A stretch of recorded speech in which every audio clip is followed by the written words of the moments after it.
What's up, guys? This is Eagz, early game jungling. Here we go. If you guys want challenger coaching, join the Discord, DM me, add me as a friend on Discord, DM me like that as well. Welcome to the video. Early game jungling, what is it? At level 1, the first thought is what camp you are going to start at. Now, of course, you can think about late invading, but that's really specific for like high reloads, and you can do it in like Master and Diamond. I'm not saying you can't, but I'm not worried too much about it because even if you do die to a late invade, like I can just teach you how to come back in a game and stomp the enemy jungler regardless if you're like 0-1 and they're 2-0 even. But what I actually want to get into is where you start, okay? So first buff or first camp. Now, how do we decide that? Well, going into a game, right? If you're against an enemy jungler who can do something to you with red buff, like they might be a Lee Sin, a Xin Zhao, a Kindred Graze, and it doesn't matter what level, if they hit you at level 2 after doing their red into this or something weird, if they clear their whole top side, so their red buff side I should say, and then hit you at your red buff because you started blue, you don't want any of those situations to happen because it's super annoying. The only situation you might like want that to happen in is if you know you're 100% going to have prio lanes or you've got really good level 2, level 3 lanes here. So you might have like a Zoe mid who is pretty much always going to get prio mid, yeah? And then you might have like your mid laners here, right? Or you've got a bot lane who might be something like, I don't know, Pyke and Kalista or something really good early game, and you're actually happy for the enemy jungler to try to bait themselves into going for this. But honestly, guys, like I'd only say that's for high reloads as well. So for the most part, if you're against a red buff jungler who can do something to you at level 2 or level 3, I would just start at red buff. If you're scared of getting late invaded, again, I'll just touch on this briefly. If you're scared of getting late invaded, you can start at Raptors, but the only problem with this is that your Raptors respawn timer will be around 4 minutes. So remember, the first camp you do after your first buff, if you go like red Krugs Raptors, blue Gromp Wolves or something, that Gromp those Krugs, your first camp after your buff is going to have a 420 timer. If you start on Raptors, this is your first camp, it's going to spawn at 4 minutes, yeah? That's really important to understand. The issue with this is if you go from like Raptors into Krugs into red buff, and then let's just say like you full clear like this right into top crab, by the time you finish top crab, it will be like 340. And your Raptors are up in 20 seconds. So the only way you get here on time, without the enemy jungler taking them potentially, because the enemy jungler here might be bot side, is actually just by running like this all the way down here. But it's inefficient, right? And in terms of your pathing, now you've got to go Raptors Krugs, which is really awkward. Yeah, so I'd highly recommend trying to start at red buff as much as possible against these junglers. Now, once again, if you're not scared of getting invaded like this, you can start at blue, but remember, you're starting at blue because the enemy laners are just so weak. Like, they might have Castor in mid, Kayle top lane, they might have, like, Soraka Vayne bot, and you're like, I can start blue because what is this guy going to do to me? Like, my lanes are going to come over, I'm super strong early game because of my laners, so it's almost like, guys, if you're the weaker early game jungler, or jungler, and this can go, like, throughout a game, if you're the weaker jungler, you're using your lanes as leverage to leverage a victory in the jungle. Because let's just say a Rift Herald fight starts, right? You're not going to fight Rift Herald in a 1v1. Like, let's just say it's you and the enemy jungler here. You're not really going to, like, run to Rift Herald and fight them if you're level 5 against a level 6 champion with red buff, and they've got, like, more items than you, right? It's really scary. So what you would try to do is get your lanes, who might be stronger, to come over and help you win the jungle. That's what you've got to think about if you're the weaker early game jungler. Also, if you are the weaker early game jungler, level 3 is a must. You are thinking about level 3. That is why, like, if I'm playing Graves or Kindred or maybe even Shaco, right, I might leash my red buff and then I come over here and I queue over and I end up invading this guy's Gromp because he starts a blue buff, right? I'm not going to smite this because I want to smite this. I want to be one camp off level 3. If you're the enemy jungler here, and you're scared of getting, again, this is why you should just start red buff. If you're scared of getting invaded, you should probably save smite for the Gromp.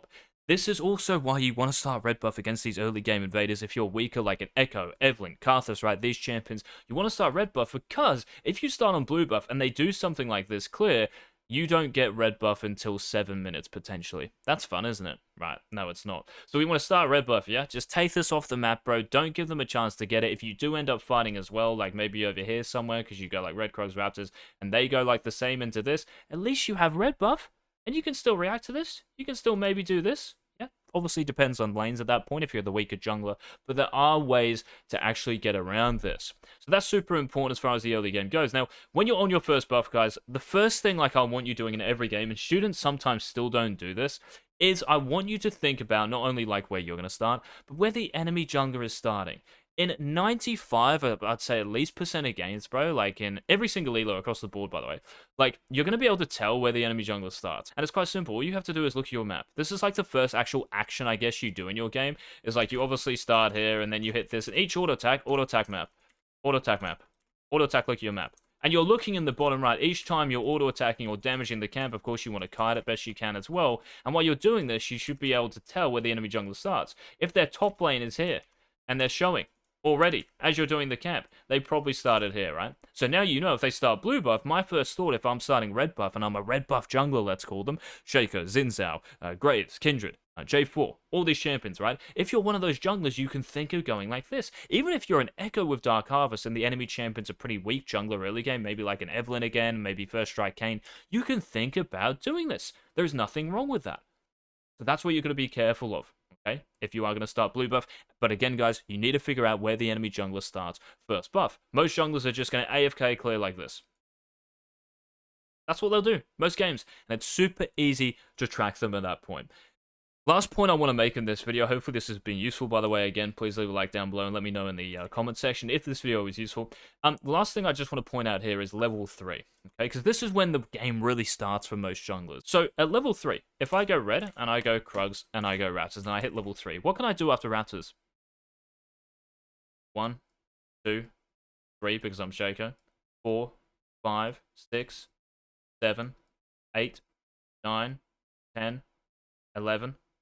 These routes I've just drawn for you, there are at least 10 decisions you can make. Which is why if you ever hear someone say on YouTube, oh, you know, it's like bot meta, or it's gank meta, or you've got to do this, you've got to do that, you've got to full clear, it's all nonsense. I don't know what is going to happen in someone's game, no one does. I don't know if the enemy Lissandra here, right, or the enemy mid laner who's pushed up on half HP, who hasn't warded bot side because I've seen them in the middle of the lane for the first minute of the laning phase. I know that I could just go mid here after this because they haven't warded, right? Easy. But when you're ganking a lane, guys, the most important person, again, to think about is the enemy jungler. You're not thinking about killing this person, right?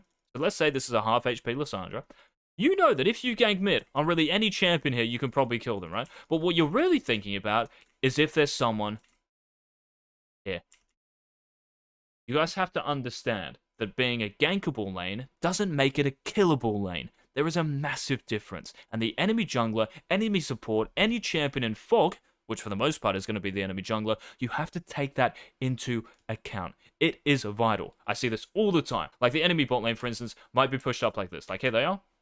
And they're pushing up. And after I do my Raptors, I might think of swinging all the way down to bot lane like this. But then I might think, well, hang on a second. The enemy J4 started a red buff because I tracked him. And he's going to go red, Krugs Raptors most likely, maybe into bot, right? Because he might think, oh, my bot lane's pushed up. I'm just going to cover them for a second so Shaco doesn't do anything. And I run into the J4, and I can't really do that. Now, that's absolutely fine, because you look for the opportunity. And if J4 is asleep at the wheel, which they will always be, by the way, you can just gank this lane, right? But that's really important to understand if you are ganking a lane that's pushed up. Yes, if I gank this lane and it's 3v2, it's probably going to be good, right? So if I'm here and it's a 3v2, we probably end up killing them, but is it a 3v2? Is this gank a 2v1? And my top lane is here. Is this gank mid a 2v1 quickly? Because there's Lissandra. Enemy jungle isn't here.